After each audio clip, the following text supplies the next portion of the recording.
warahmatullahi wabarakatuh. Nama saya Najma Husnida Fatna. Di sini saya akan menjelaskan tentang proses pembentukan alam semesta. Saya Tata Regita Syarfati Irawan. Saya menjelaskan tentang teori ledakan. Saya Muhammad Septidiana. Saya akan menjelaskan teori keadaan tetap. Nama saya Rizna Cahyani. Saya di sini akan menjelaskan tentang teori kabut dan teori bintang kembar.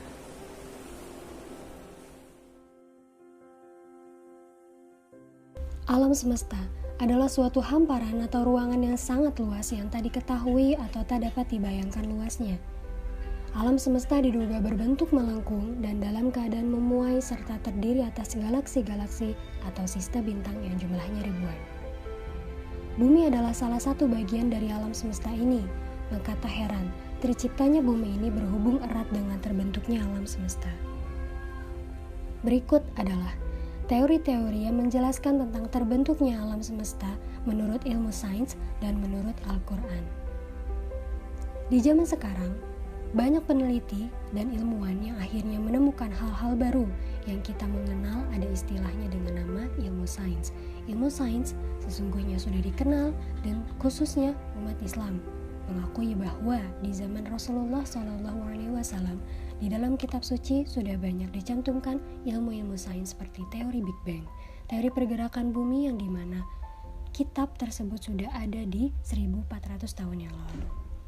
Kedudukan ilmu sains di bawah naungan Islam telah mencapai posisi yang sangat dahsyat hingga kaum muslimin menjadi pelopor di dunia.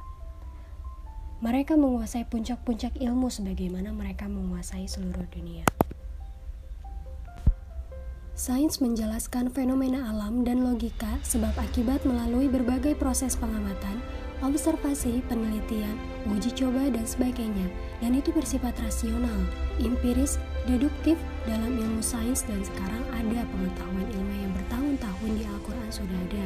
Karena Al-Quran sikapnya itu deduktif, oleh karena itu ilmu sains ini memperkuat Al-Quran. Al-Quran menegaskan penciptaan jagat raya meliputi langit, bumi, dan sebagainya. Isinya terjadi dengan 6 masa sejalan dengan informasi ini. Ilmu pengetahuan juga mengungkapkan bahwa jagat raya seperti yang ada saat ini terjadi melalui suatu proses yang amat panjang yang memungkinkan untuk dikelompokkan menjadi 6 periode. Pada Quran Surat An-Nazi'at ayat 27 yang berbunyi, apakah penciptaan kamu yang lebih hebat ataukah langit yang telah dibangunnya?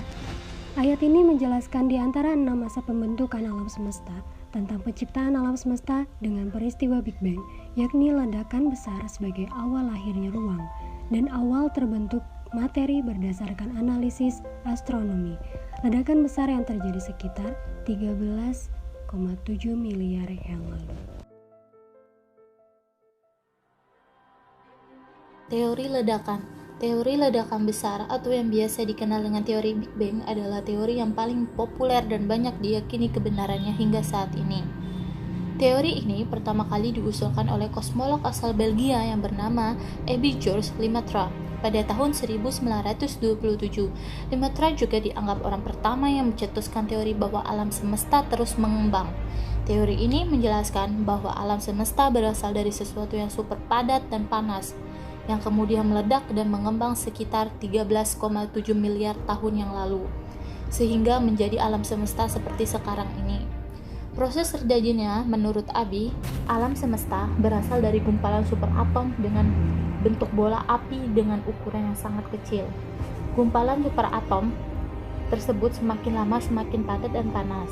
Selanjutnya, gumpalan yang panas tersebut meledak dan menumpahkan seluruh isi alam semesta.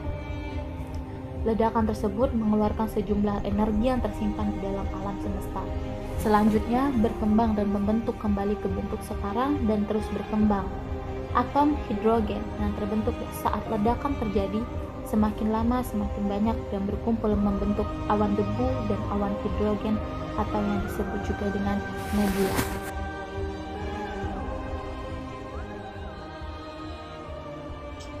Selanjutnya, teori keadaan tetap. Teori keadaan tetap diusulkan oleh Bondi, Gould, dan Hoyle dari Universitas Cambridge pada tahun 1948. Menurut mereka, alam semesta ini tidak ada awal dan akhir. Alam semesta selalu terlihat sama seperti sekarang. Teori ini menganggap bahwa alam semesta tidak terhingga luas serta usianya. Sempat populer di awal abad ke-20, kini teori tersebut banyak menerima penolakan dari fisikawan. Bukti yang dianggap mematahkan teori keadaan tetap adalah radiasi latar gelombang mikrokosmis yang dipatahkan dari teori ledakan besar.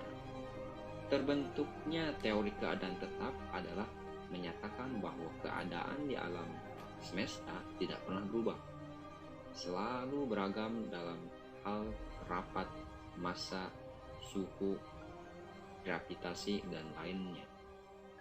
Teori keadaan tetap juga menyebutkan bahwa alam semesta selalu memuai dengan materi baru, terus-menerus tercipta dan laju tetap, yang mengakibatkan dalam ruang tertentu selalu dipadati oleh materi yang berjumlah tetap. Teori kabut. Teori kabut, yang dikenal juga dengan teori nebula, ini pertama kali diusulkan oleh Immanuel Swedenborg pada tahun 1734 dan disempurnakan oleh Immanuel Kant pada tahun 1775. Secara umum, teori ini menjelaskan terbentuknya tata surya dari sebuah bola kabut gas raksasa. Kemudian, terdapat beberapa materi yang terlepas ke sekitar bola gas tadi. Sementara itu, bola gas utama masih berukuran besar dan panas menjadi matahari, dan materi yang terlepas menjadi padat dan dingin, membentuk planet. Teori ini memaparkan bahwa langit dan tata surya berawal dari kabut. Kabut tersebut mengandung gas hidrogen. Kelebihan teori kabut atau teori nebula, teori ini berhasil menjelaskan bahwa tata surya datar, orbit elips, planet mengelilingi matahari hampir datar. Kelemahan teori kabut atau teori nebula, menurut James Clerk Maxwell dan Sir James Jeans, menunjukkan bahwa massa bahan dalam gelang-gelang tak cukup untuk menghasilkan tarikan gravitasi sehingga memadat menjadi planet.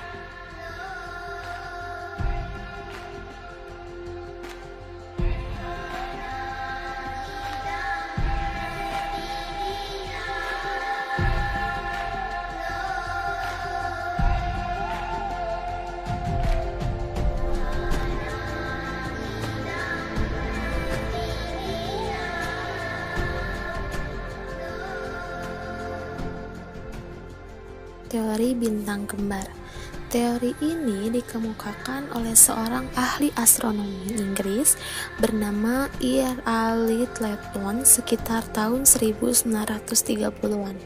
Teori ini menyatakan bahwa pada mulanya terdapat sepasang matahari kembar yang saling mengelilingi. Kemudian melintaslah sebuah bintang yang menabrak salah satu matahari. Matahari yang tertabrak ini lalu hancur menjadi materi-materi kecil yang terus berputar mengelilingi matahari yang masih utuh. Materi-materi kecil tadi kemudian mendingin dan menjadi planet. Teori ini menjelaskan bahwa pada mulanya matahari dan planet-planet lainnya berasal dari dua bintang raksasa yang bertabrakan, sehingga salah satu bintang tersebut meledak dan hancur, yang menghasilkan serpihan yang lama-kelamaan membentuk planet-planet beserta aksesorisnya. Sementara bintang yang masih utuh tersebut disebut matahari.